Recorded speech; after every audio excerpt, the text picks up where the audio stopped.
आखिर कैसे देश, धर्म और संस्कृति की रक्षा की जाए। जिस तरीके से राजनीति अपने फायदे के लिए पार्टियां लगातार हिंदुत्व को निशाना बनाती हुई नजर आ रही हैं, सनातन संस्कृति का मजाक बनाती हुई नजर आ रही हैं। आज हिंदुओं ने एक बैठक की है और क्या कुछ बैठक में निकल कर के सामने आया है। एक विकल्प निकालने की तैयारी देश की राजधानी दिल्ली में लगातार चल रही है। दिल्ली को आखिर कैसे बचाया जाए, आइए हम दिखाते हैं आपको हमारी एक खास रिपोर्ट। जी सर, क्या कुछ विषय है आज जिस तरीके से आपने एक टीम को जुटाया, एक मीटिंग की सर? आज राजनीतिक प्रक्रियाओं से त्रस्त भारत की जनता एक नए विकल्प की तलाश में है।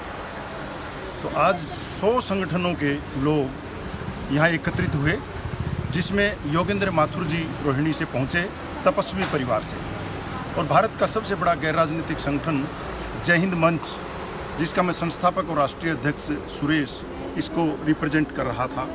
भारत सरकार में गृह मंत्रालय की डायरेक्टर बहन चित्रलेखा शर्मा और आईएफएस अधिकारी डॉक्टर गीतांजलि, दिल्ली के फायर ब्रिगेड के चीफ डॉक्टर धर्मपाल जी भारद्वाज राष्ट्रपति अवार्डी, और senior pilot Anil ji, doctor आचार्य आनंद मूर्ति जी जो आध्यात्मिक जगत के बड़े नाम हैं, इन सभी लोगों ने मिलकर आज यहाँ पर एक बड़े भविष्य की संकल्पना की है और राष्ट्र निर्माण के लिए सामाजिक कार्यों के माध्यम से एक नए राजनीतिक चिंतन की चर्चा की। और हम चाहते हैं कि योगेंद्र माथुर जैसे युवा के और जय हिंद मंच जैसे संगठन के नेतृत्व में हम यहाँ पर एक नया विकल्प जरूर देंगे, जो समाज को मजबूत लोकतंत्र देने के लिए विकल्प देगा।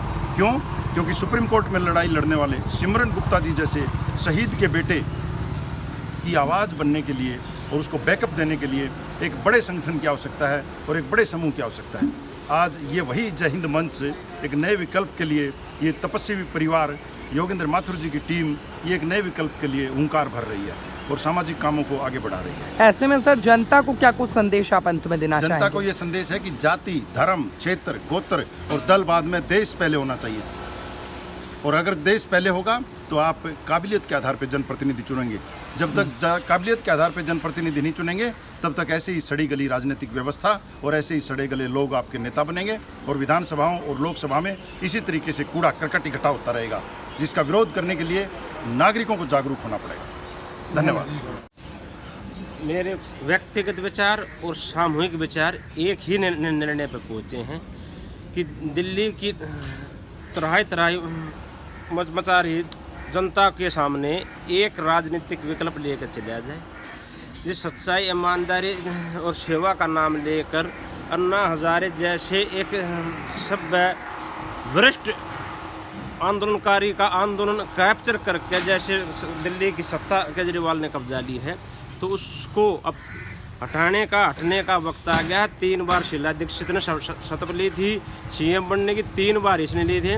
अभी शीला दीक्षित का समय तो ये आ गया था, इसका समय आ गया था। अब हमारा तीसरा विकल्प हम हैं और हम इस देश की, दिल्ली की जनता को बचाने के लिए आ रहे हैं, क्योंकि ये जन विरोधी है, धर्म विरोधी है, समस्त मानव जाति के लिए खतरा है, कलंक है और महाविनाश की तरफ दिल्ली को और दिल्ली वासियों की तरफ ले जा रहा है। तो हमारे कम से कम 100 संगठनों की टीम ने, जिसमें हमारे आदरणीय जय हिंद मंच के राष्ट्रीय अध्यक्ष श्री सुरेश शर्मा जी और ब्रजभूषण सैनी जी, बोर्ड साहब और कई गौ रक्षा दल और सनातनी रक्षा दल और राष्ट्रवादी संगठन यहाँ पर आए हैं। उन सभी को मैं हार्दिक शुभकामनाएं देता हूँ, बहुत बहुत बधाई देता हूँ। और भविष्य की आगे की योजना हम अगले जैसे जैसे कार्यक्रम होंगे, हम अपने दर्शकों तक और अपने समर्थक बंधुओं तक पहुँचाना चाहेंगे। जय हिंद, जय भारत, वंदे मातरम। 25 राष्ट्रीय अध्यक्ष को हमने आमंत्रित किया और जो यहाँ मौजूद हैं वो करीब 40 लोग हैं और विभिन्न संगठनों के प्रमुख हैं, प्रतिनिधि हैं, वो यहाँ आए हैं और हम सब ने मिलकर चर्चा की है कि जिस तरह से राष्ट्रवादी मुद्दों से अलग होकर सरकार काम कर रही है, उस पर चिंता व्यक्त है। सनातन संस्कृति को जिस तरह से तोड़ा मरोड़ा या उसे दबाया जा रहा है, उसको लेकर चिंता व्यक्त की है। और कहीं ना कहीं राष्ट्रवादी, कहीं ना कहीं सनातनी अपने आप को उपेक्षित महसूस कर रहा है। मोदी सरकार से जितनी हमें उम्मीद थी, उन उम्मीदों पे वो खरे नहीं उतर पा रहे हैं। लेकिन ऐसा नहीं है, हम उनके साथ नहीं हैं। हम उन्हें समर्थन देना चाहते हैं और समर्थन उनका रहे, उनके साथ रहेगा हमारा। लेकिन हमारी चिंता ये है कि भाई सनातनी बंधुओं को उपेक्षित ना किया जाए, उनके खिलाफ झूठे मुकदमे न दर्ज किया जाए। बहुत सारे मामलों में प्रशासन, पुलिस, सरकार कहीं ना कहीं सनातनियों के खिलाफ एक रणनीति के तहत, साजिश के तहत उन्हें दबाने का प्रयास कर रही है। इस चिंता पर हमारा विस्तृत चर्चा हुई और गहन अध्ययन किया। बहुत सारे विषयों को लेकर हमने बात की और लगभग सब एक मंच पे है, एक राय पे है कि हमें किस दिशा की ओर आगे बढ़ना है। और इसी बात को लेकर आज यहाँ बैठक की गई और फिर अगली बैठक फिर की जाएगी और लगभग 15-20 दिन बाद फिर हम चर्चा करेंगे। और ये मंथन लगातार चलेगा जब तक हम किसी ठोस निर्णय पे नहीं पहुंच जाते। हालांकि दिशा एक है कि भी सनातन को कैसे मजबूत किया जाए, सनातन संस्कृति को कैसे बचाया जाए, कैसे सनातन के हित में कार्य किए जाएं और कैसे इस भारत को में जो मूल निवासी है यहाँ के, उनकी अपेक्षा ना हो, उनको दरकिनार ना किया जाए। क्योंकि जिस तरह से इस देश में अवैध घुसपैठी आके अपनी पैठ जमा रहे हैं, उनके कई राज्यों में जैसे बंगाल है, दिल्ली है, वहाँ लगातार उन्हें वोटर बनाया जा रहा है, ये चिंता का विषय है। उनका दबदबा तेजी से बढ़ रहा है, ये चिंता का विषय है। यदि रोहिंग्या और बांग्लादेशी इस देश में आएंगे तो क्या उनकी इस देश के प्रति कोई भक्ति भाव होगा? बिल्कुल नहीं होगा। इस देश के प्रति भक्ति भाव, देश के राष्ट्र के प्रति यदि लगाव होगा तो यहाँ के मूल निवासियों में होगा।